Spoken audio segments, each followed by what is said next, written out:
Welcome to Kaiser University Multidisciplinary Center as we present today's webinar, Conflict Resolution Strategies for Teachers, presented by Dr. Rosa. Hello, everyone. Thank you very much for watching either live or on demand. I'm Dr. Rosa. I work at Kaiser University at the Graduate School of Education.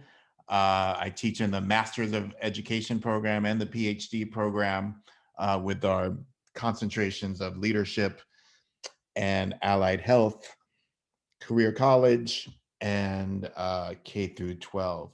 So it's my pleasure to be here talking about a topic that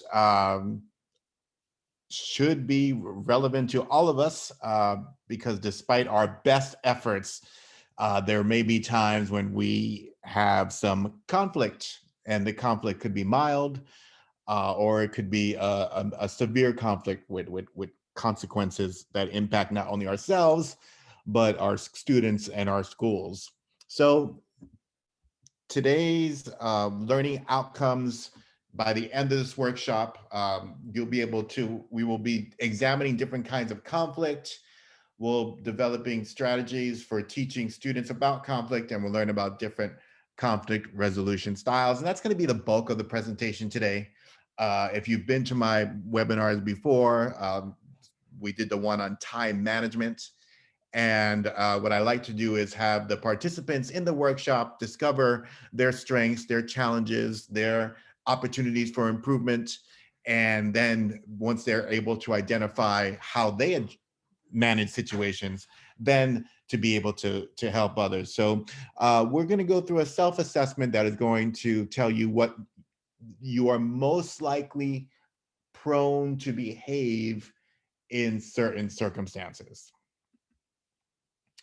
So I start out with quotes. So that way, if you are doing a quote of the day at your school, you can also use that. So if you take time to teach conflict resolution, you'll eventually have more time to teach. So I thought that was interesting, especially if you're having any conflicts with your fellow teachers or students are having conflicts with each other, the less time you have to spend on classroom management and those areas, the more time you'll have to teach. And then conflict is the gadfly of thought. It serves us to observation and memory. It instigates invention. It shocks us out of sheep like passivity and sets us at nothing. And contriving conflict is a sine qua non of reflection and ingenuity. So that is by John Dewey. So even though we tend not to like conflict, although there are some personalities out there that enjoy and thrive in conflict, for the most part, people may think of conflict and have some negative attitudes and feelings towards conflict.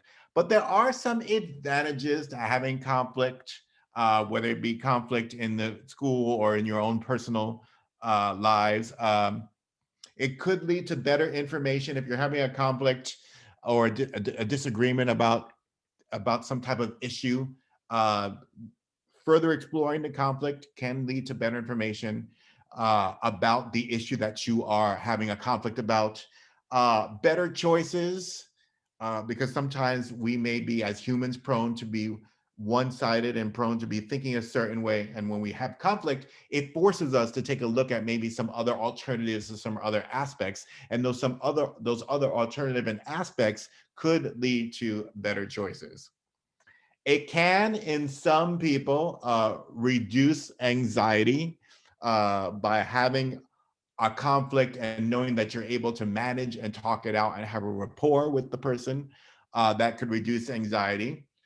But for some people, that conflict increases anxiety and need medication. So it really depends on your aspect. But if we're thinking positively, could reduce anxiety.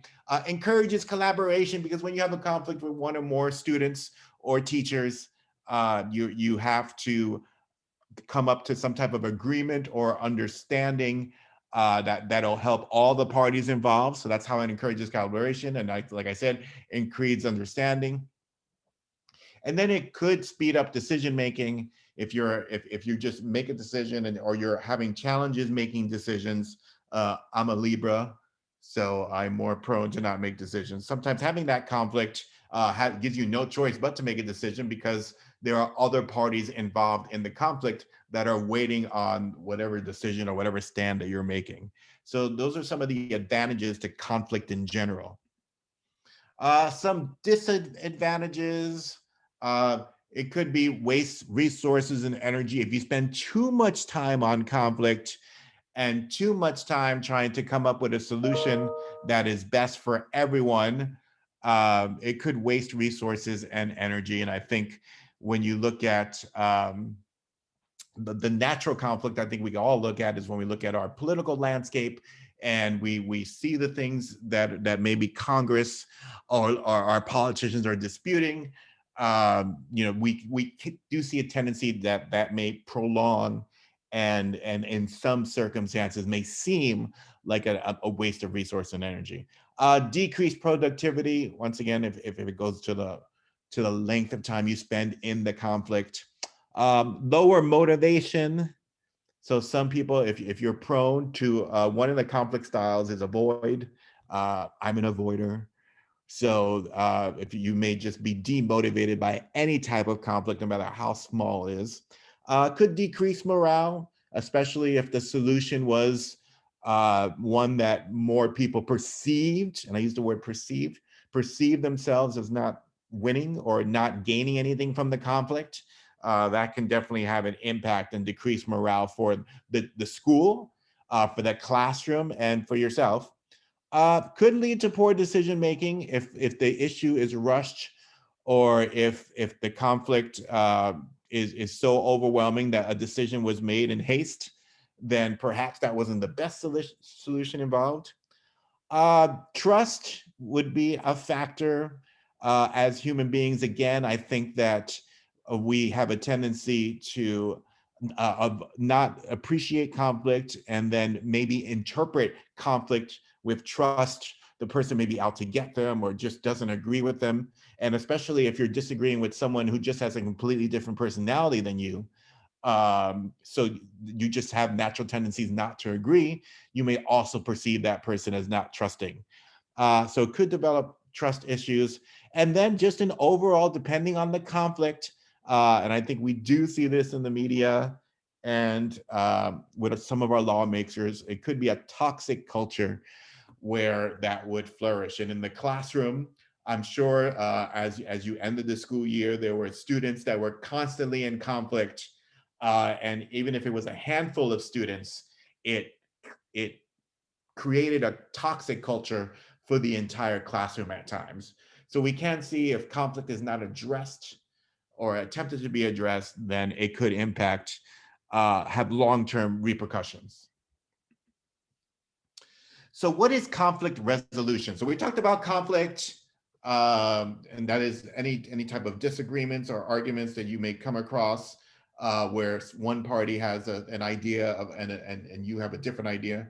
But conflict resolution means the process of resolving disagreements. So when you engage in conflict resolution, you're committing to finding a solution to the conflict. The process of ending a disagreement between two or more people in a constructive manner for all parties involved, keyword being constructive. And that's where we have to go into this resolution looking at the positives and the advantages. And then conflict resolution is designed in schools to provide students with a neutral, safe environment where they can express their point of view and discuss issues in a mutually satisfactory manner.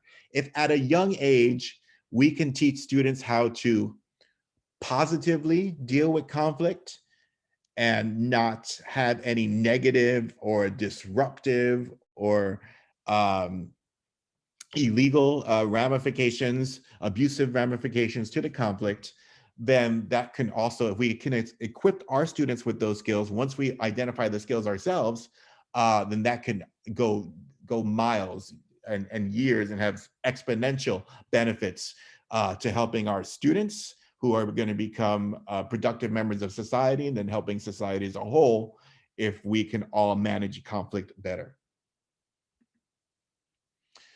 So that leads to and supports, why do we study conflict resolution at all? To create respectful and caring surroundings by formulating a safe school environment. One of the basic levels, if you look at Maslow's hierarchy of needs, is being safe, having food, shelter, and safety. So it's important that when students walk into our schools, walk into our classrooms, when teachers are walking into the teachers' lounge and interacting with each other, that they feel as if they're going to be in a supportive environment where they can disagree and there's not going to be repercussions because any disagreements that need to have an immediate solution are going to be solved maturely and professionally. Provide students with control over situations. Many times when you see extreme conflict and students taking extreme measures, violent, derogatory measures, is because they feel a sense of out of control. And you may feel this on the turnpike or a highway when you're driving and someone cuts you off, and you feel as if you have no control over the speed on which you have to get to work. And you may find yourself engaging in some negative behavior or derogatory behavior that you wouldn't normally do. So that's dealing with control. And then it promotes a shared learning experience. So not only when I'm in a conflict, students are in conflicts with each other, do they resolve the conflict, but they also learn more about their personalities and hopefully, when the situation arises again, how to approach conflict. So one of the most famous conflict mode instruments. So this is an instrument that you'll answer questions and it'll reveal what conflict style you tend to gravitate to. Is called the Thomas Kilmann conflict mode instrument. So you will see various depictions of this, all if you do a Google search. The official Thomas Kilmann conflict mode instrument you'll have to pay for. But today during this session, we're going to do a modified version, which is also going to give you, uh, tell you what your conflict style is. But if you are enjoying this and want to go ahead and dive very deep into your style and what your styles are and what the descriptions are and how you can handle it, then you can go ahead and do that. But it assesses an individual's typical behavior in conflict situations, and it describes it along two dimensions: assertiveness and cooperativeness. So now we're going to see what our conflict style is. So I'm going to encourage you to either use your phone, if you have a notes app, to open up the notes app, or you can get a piece of paper and write down the numbers 1 through 15. So on a list of 1 through 15. And then I'm going to ask you a series of questions. Now, when you think about these questions, I want you to think about the scenario where you may be in conflict the most at your school. So it could be in, once again, with a teacher. It could be with the administration. It could be with students. So think about, and so I want you to have that entire frame of mind while you're answering all these questions. You could put yourself in the frame of mind of when you're having a conflict with a significant other and answer the questions based on that, which is perfectly fine. But I would hope that you can also think about in a school scenario, because sometimes the conflict we have in a professional environment, we have a different style or a different way of dealing than in our personal life. All right, so I'm going to give you the 15 questions on a scale of 1 through 5. So you're going to rate each question 1 through 5. 1 is not at all, 2 is rarely, 3 is sometimes, 4 is often, and 5 is always. So we're going to have this same scale for every question. So let's start off with number 1. So on your phone or on paper, if someone disagrees with me, I vigorously defend my side of the issue. So 1, not at all, 2, rarely, 3, sometimes, 4, often, and 5, always. Also, when you're answering these questions, if you pick lots of 2s and 3s, then you're probably going to get many similar style traits. So really think about it, and if it does happen more often, then put often, and if it does happen, always. So use 3 sparingly, but if it applies to you, go ahead. But just so you know, you're going to get a lot of close calls for these traits. Number two, I go along with suggestions from coworkers even if I don't disagree with them. Not at all for one, two rarely, three sometimes, four often, and five always. I go along with suggestions from coworkers even if I don't agree with them. I'm also going to remember to be silent. For those of you who can't read while other people are talking, I will be silent for a bit for each question.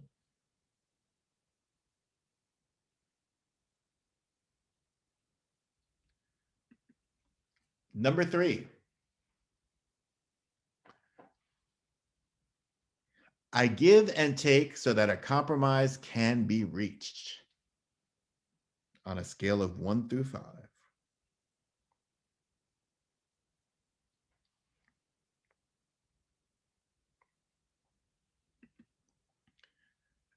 Number four, I keep my opinion to myself rather than openly disagree with people.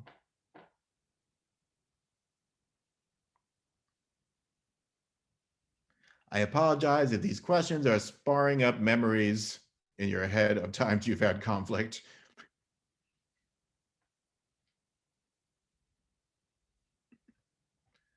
Number five, in disagreements or negotiations, I try to find the best possible solutions for both sides by sharing information.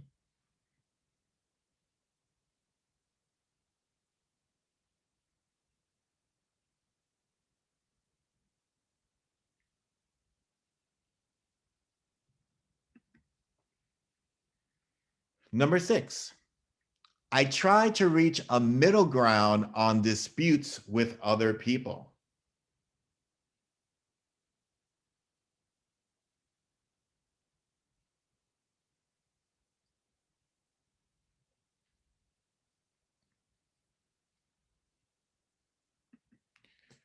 Number seven, I accommodate the wishes of people who have different points of view than my own.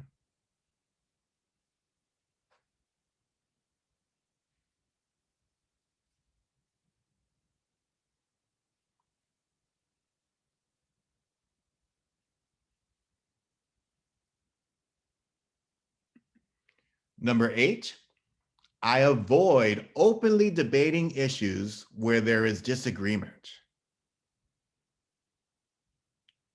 Not at all, rarely, sometimes, often, always.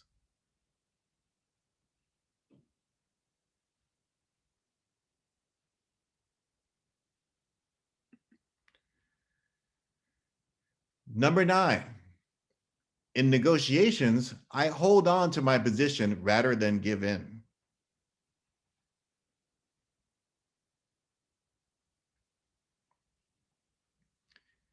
So this is one of those questions where in your professional life may be very different than in your personal life.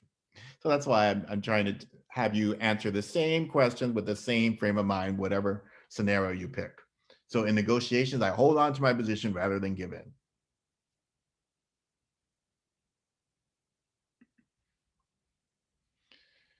Number 10, I try to solve conflicts by finding solutions that benefit both me and the other person.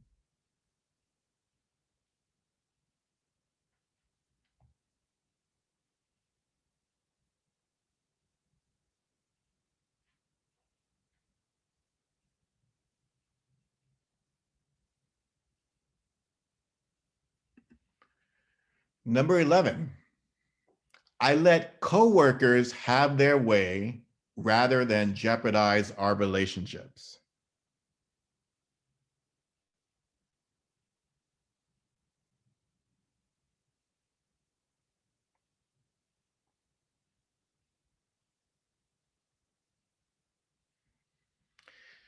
This is another example. Imagine you said, I let my spouse have his or her way rather than jeopardize our relationship. So that could be a very different answer.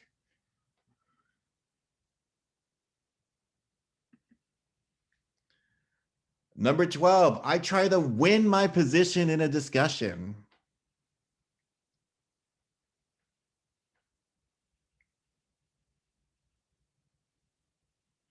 Not at all, rarely, sometimes, often, always.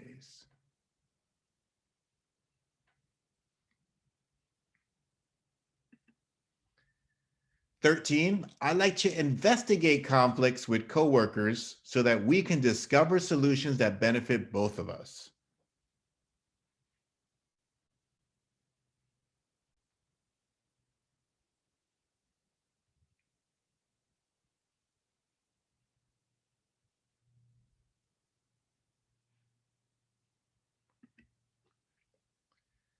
Fourteen, I believe that it is not worth the time and trouble discussing my differences of opinion with other people.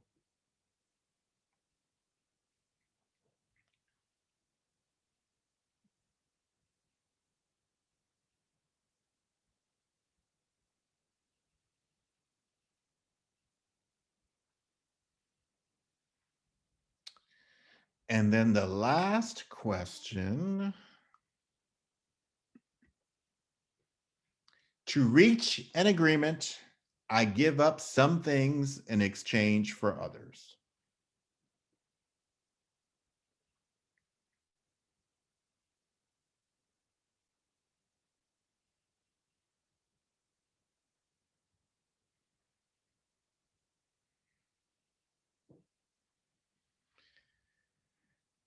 So there you have the 15 questions. If you're watching this on demand and you missed a question and you wanted to revisit the question, of course, you can just pause and rewind or look at the PowerPoint um, on a separate screen.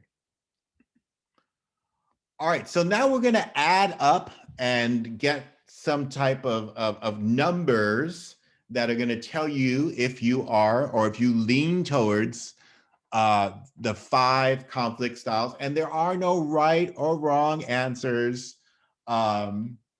This is just, and this doesn't mean this is who you are for the rest of your life. This is just what you have a tendency to lean towards.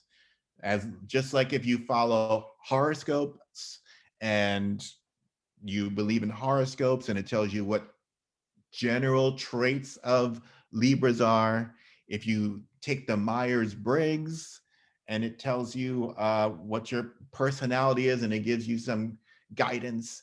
This is the same thing with this conflict management. It gives you some guidance on this very short inversion, 15 questions. When you take the actual TKR, Thomas Kilmann instrument, it'll be more.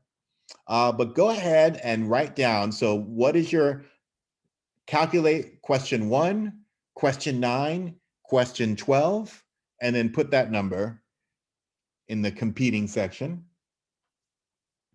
Calculate question 2, question 7, and question 11, and put that in the accommodating section. Calculate question 3, question 6, and question 15. Total that number, and that'll be your compromising category.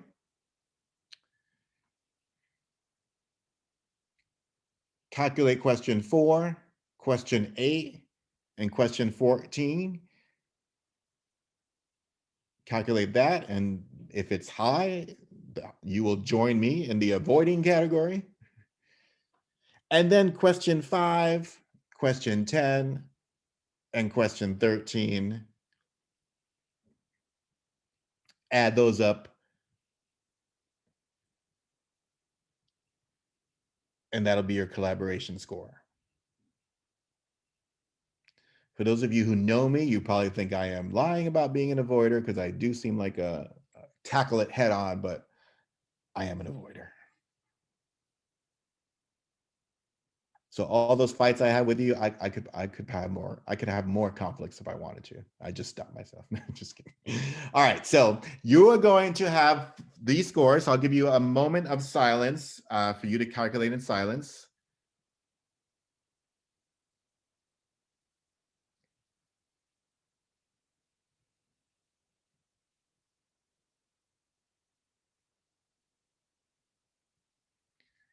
So the number that stands out the most is what I want you to now have as I describe what these are, The number that stands out the most, I want you to have that as your frame of reference. If there are 2 or 3 that are close, again, you'll find other things out there that have more questions that can maybe help you dive deeper into it, or you can take the actual assessment. But then if you have multiple ones, then you can look at the descriptions and then figure out which one you think is more you.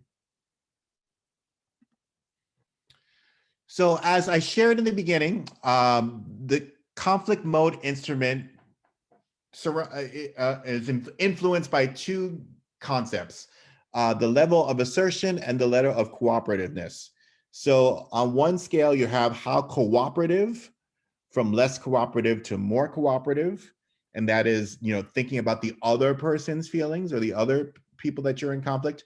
And then one is assertiveness, and that is from low, meaning your needs are not important, and then high, meaning your needs are very important. So that's another way to look at it. Cooperativeness is other people's needs from low to high, and then assertiveness is your needs. So when you look at avoiding, that person values their needs and the other person's needs low.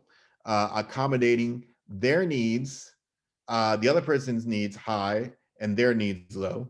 In the middle, compromising, which is what we should strive to if possible. So it's a range of your needs and the other person's needs. Competing is that other person's needs are, your needs are higher than your regard for the other person's needs. And then in collaboration, your needs are high and you also believe the other person's needs are high as well.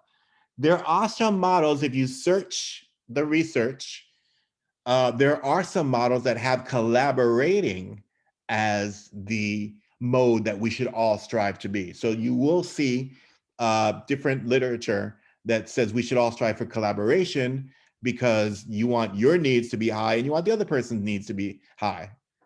But that does take a lot longer.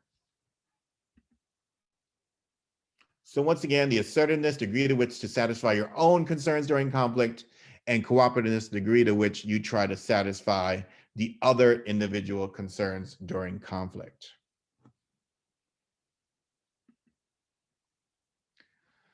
So there's also some, you may have taken this assessment in terms of animals where you answer a bunch of questions and it tells you what animal you are. So this also is associated with an animal. As I said, there's different versions out there. So if your high score was competing, then if you were taking the animal test, then you would be considered a shark. So if you want to go ahead and if you enjoyed this workshop and you want to remind yourself of what your strengths are and what your areas of opportunity are, perhaps you put a little shark next to your desk and that'll remind you of your conflict style. So competing is what we're going to talk about now. And this, if the logo or the quote that this person would follow is might makes right. So competing is assertive and uncooperative, a power-oriented mode. Again, when you're competing, you're putting your needs before others, which is perfectly fine. There's nothing wrong with that. An individual pursues his or her own concerns at the other person's expense, using whatever power seems appropriate to win his or her position. Competing might mean standing up for your rights, defending a position you believe is correct, or simply trying to win. So if you're like me, you've been watching the Olympic trials and you will watch the Olympics this summer. So in that aspect, competing is not a bad thing because it motivates people to do better. However, when you have to consider other people's needs, then you need to self-analyze and self-reflect that when you are a shark, that you do have a tendency to put your self needs before others. So think about that when you're in a classroom and when you're with students. And it's natural for, as teachers, you already have that authority. So it's natural to be in competing mode. But think about if you're having a meeting with a parent and a parent is in the office and they're coming to defend their child, um, whether their child has been rightly accused or wrongly accused. Their job in their eyes, some parents are to go in there, guns blazing, and defend their interests. So keep that in mind when you are also that same personality, how that may uh, affect the situation, whether it escalates or de-escalates. So sharks, you are out there and know your strengths and opportunities. Then there's collaborating. The picture for the collaboration is the owl. So go ahead, cut and paste that. Put that on your desk to remind you of that style. But generally speaking, the collaborator means that two heads are better than one. So that is the mantra. So collaborating is both assertive and cooperative. When collaborating, an individual attempts to work with the other person to find a solution that fully satisfies the concerns of both. It involves digging into an issue to identify the underlying concerns of the two individuals and to find an alternative that meets both sets of concerns. Collaborating between two persons might take the form of exploring a disagreement to learn from each other's insights, resolving some condition that would otherwise have them competing for resources, or confronting and trying to find a creative solution to an interpersonal problem. So collaboration is very kumbaya. It is a wonderful thing to try and achieve. This is why the literature says that perhaps this is what we all should be striving for. But if you can read between the lines and look at the consequences and the concepts, having, especially if it's a sensitive topic that impacts others, whether it's a school policy, whether it's a student that may be disciplined and what the outcome of that discipline is going to be, whether it's an IEP and meeting with the parent and having those set. And while collaborating is the ideal in some aspects, it is time consuming trying to make sure that all parties involved.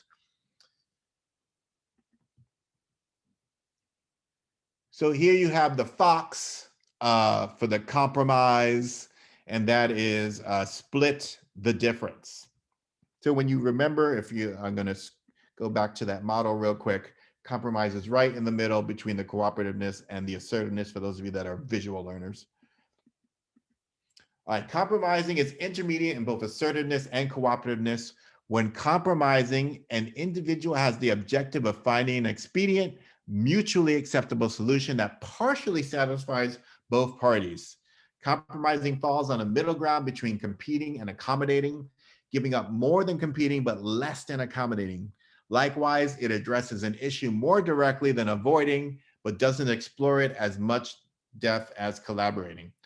Compromising might mean splitting the difference, exchanging concessions, or seeking a quick middle ground position. So very similar to the philosophy of the cup half empty or half full.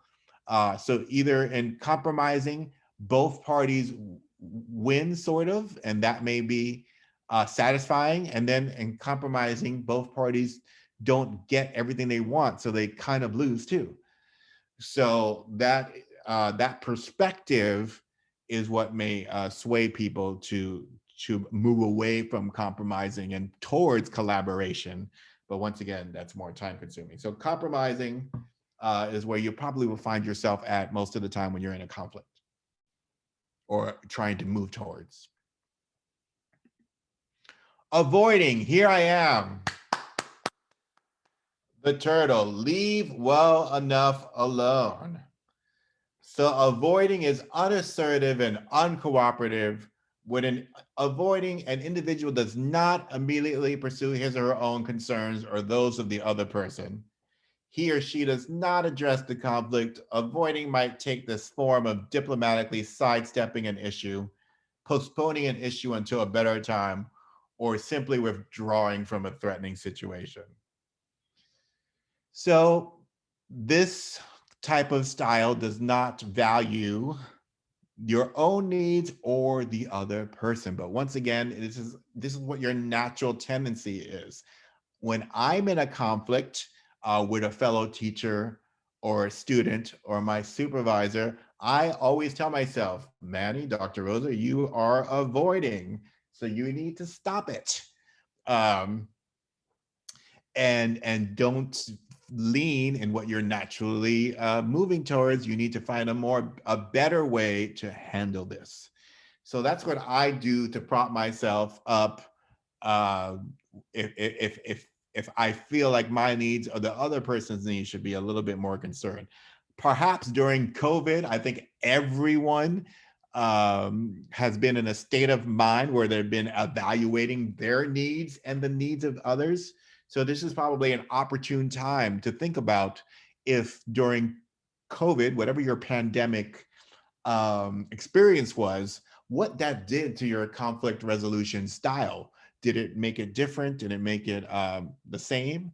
So that's a question to ponder after this workshop. But the picture is the turtle. So go ahead, my avoiders, my fellow avoiders, put that turtle on your desk, embrace it proudly, and know that we want to have peace in the world and make the world a better place. So we'll just avoid it.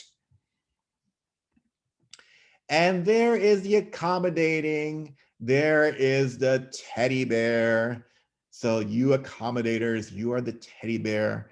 You are kill your enemies with kindness, is your quote, your statement that you try and model your conflict resolution by.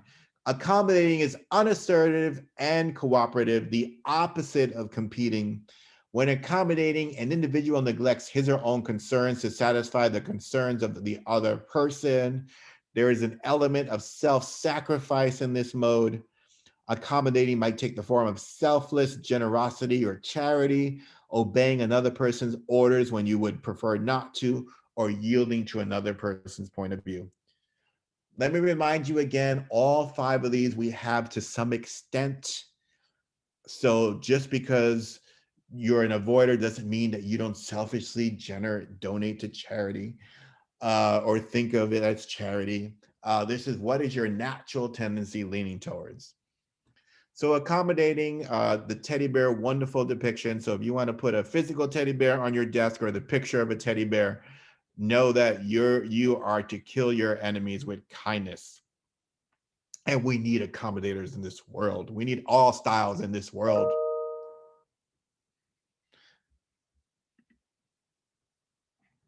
So in summary, what is the goal for each of these? So if you're in a conflict with a person, and as I've stated before, we're focusing on work, but if you want your significant other to take this, or your children, and see what their conflict styles are, this could lead to a very nice conversation of how to deal with conflict and know where the other person's coming from. So the goal of a person who is competing, they want to win.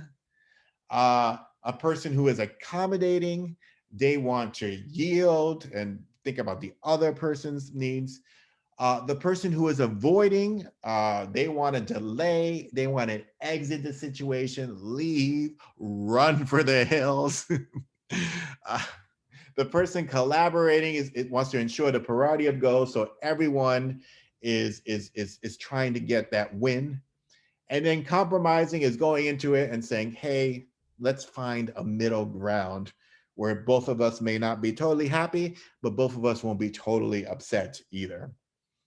So you can probably, as you're thinking about this and you think about the students in your classroom this year, you can probably draw some conclusions as to what conflict style they may be. And when they get in disagreements and some of those erupt into more severe circumstances, what that other person may be as well. So you're using these styles not only to think about how you address the situation with your students, with your parents, and with your fellow teachers, and in your personal life, but also how you can see others and maybe give them some tips because you can know where they're coming from of how to address conflict. So here are some general tips to deal with conflict resolution. You want to manage your anger, regardless of your conflict style. You just may have, and students may just have a natural reaction, and the reaction may be anger. So having students deal with that and manage that and giving them tips for that. Active listening, since all of these styles in a sense deal with other people because you're having conflict with other people, then whatever style you are, having active listening, not just saying but actually understanding and putting yourself in the other person's shoes is going to help with the conflict. Avoid any assumptions. So just because you know, like if you give this to your students and you know their teddy bears or you know their style, it doesn't mean that it's going to be 100% all the time. So avoid having any assumptions or any assumptions about what the person is feeling. So it's always good to ask questions because sometimes even the person involved in the conflict doesn't know what they want or may be confused as well. So you want to ask questions and ask follow-up questions and also reserve that person the right to change their mind as they think more about the issue. At the very least, find something on which you agree upon. Maybe it's how many times you're going to follow up, how many additional minutes of tutoring you're going to give a student, what types of contact you're going to have with the parents, with students, but finding something to agree on. Be cautious with criticism. I alluded to this also in my time management section workshop last week. You don't want to always be the person that calling parents and calling with a problem because people are going to come with heightened, and you don't want to go attacking and saying all the negatives that are happening because people are going to interpret that as you're calling them a bad teacher, you're calling them a bad student, or you're calling them a bad parent. So you want to be very cautious with your criticism and create an environment where the criticism is looked at as opportunity for improvement and feedback. And then negotiate. When you're in a conflict, the negotiation is key. And it may be a negotiation where not all sides win, but at least all sides come to the table with something. So there are types of negotiations that you can do at your schools. So two individuals sit down and work out a resolution together. So if you're having a conflict with another teacher, a third party assists individuals in finding a solution. So that could be when you are addressing a disagreement between students, you may act as the third party. So it's important that when you do act as a third party, that you don't let your conflict resolution style interfere. So for example, I'm an avoider. So when I see other people in conflict and I'm trying to be the third party, I may have a tendency to like, okay, let's wrap this up real quick because I don't want to deal with it. So knowing your own conflict resolution style is going to help you deal with conflict in general. And then you may need arbitration, involves a third party and is instituted when negotiations and mediations fail. So this may be if a teacher has not able to solve the problem, then maybe it goes to the dean of students. The dean of students or the curriculum specialist or the principal or the system principal deals with the party and has a more of an outsider point of view because they have nothing to do with the situation. But of course, if they have a history with the student or a history of with the parent, history of the teacher, then there may be bias on that. But arbitration is another form of level to address conflict resolution.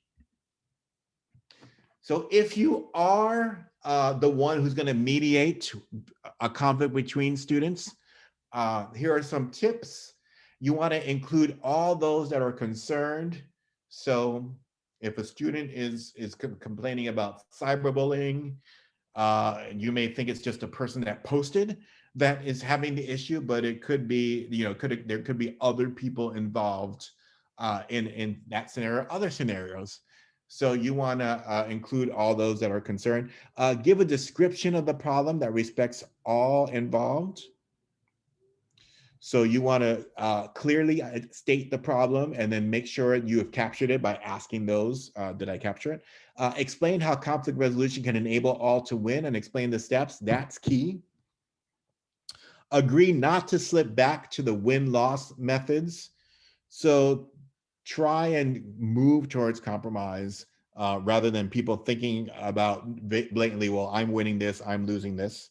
Find a good time and place with no distractions, especially for those avoiders that are gonna who are gonna want to find any excuse not to deal with a conflict. You want to have a time and place, no distractions. Maybe tell people to put their phones off. Um, the watch is turned off, and then get something to write down ideas. So when people are talking, they're going to want to have a tendency to interrupt. So instead of having people interrupt, you may have a timer there. Okay, you're going to have 5 minutes to explain your side, and you tell the other person if you have any concerns or anything you want to address, write it down. And when it's your 5 minutes, then you can talk about what you have on your paper. So that's a way to use the written form to jot down ideas.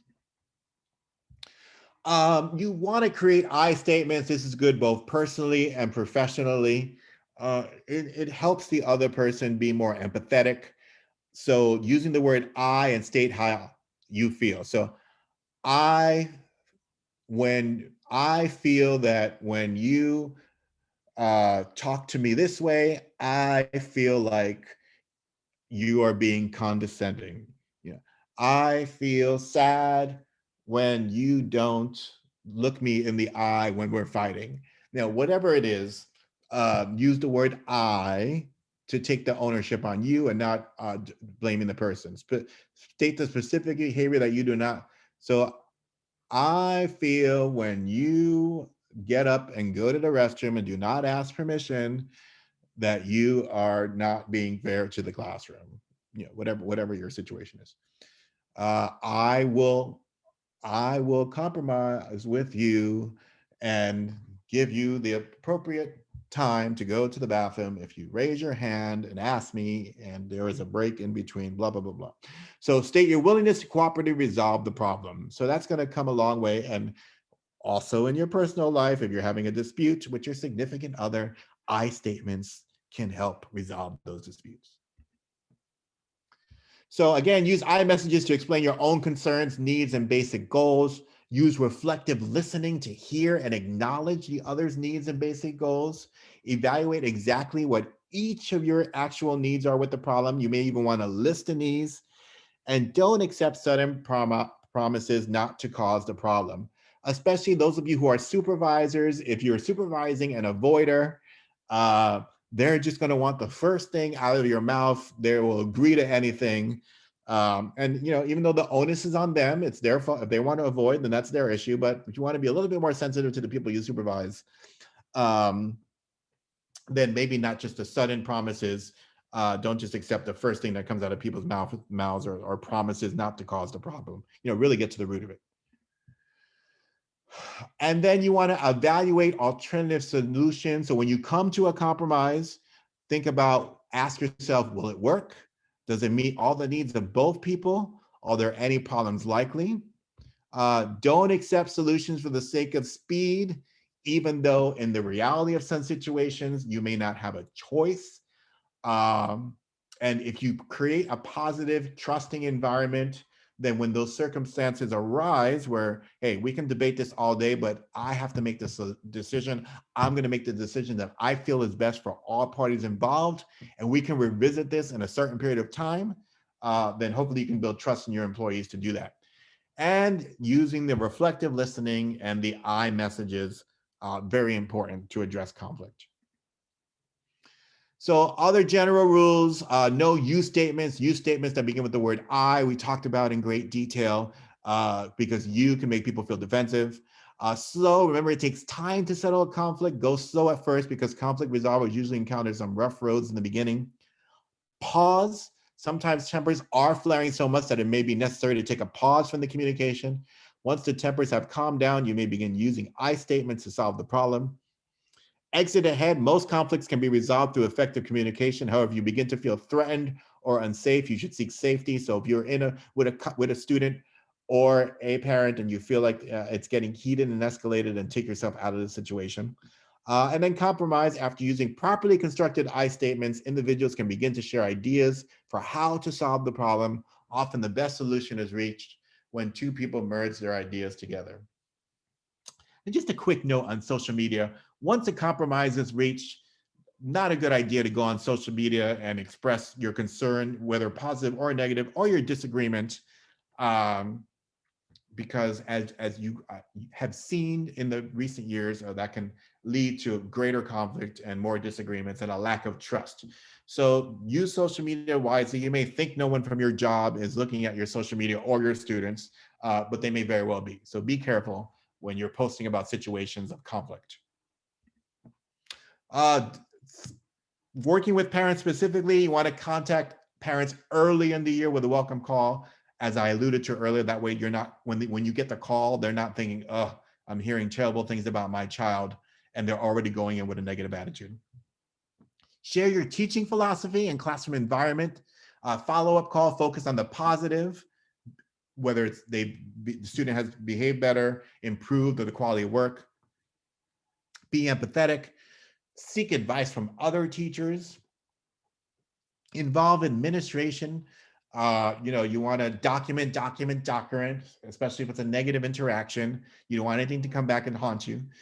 So document, and also when you document, when the student goes on to another teacher and they have those notes there, then they can also get tips on how to work with the parent, not start from scratch. And it's better to say, I understand why you might feel that way, but what we really need to do is find some solutions that we both can agree to. I'd like to hear your ideas. That's a better way than to say, that's not true. Your son's not being truthful. I've never done that. So if parents are going to come accusing you because they're going to want to blame you before they blame their child, in some circumstances, then these are some better ways to use the I statements to not sound defensive. And here are some resources from the Florida Department of Education, National Institute of Advanced Conflict Resolution.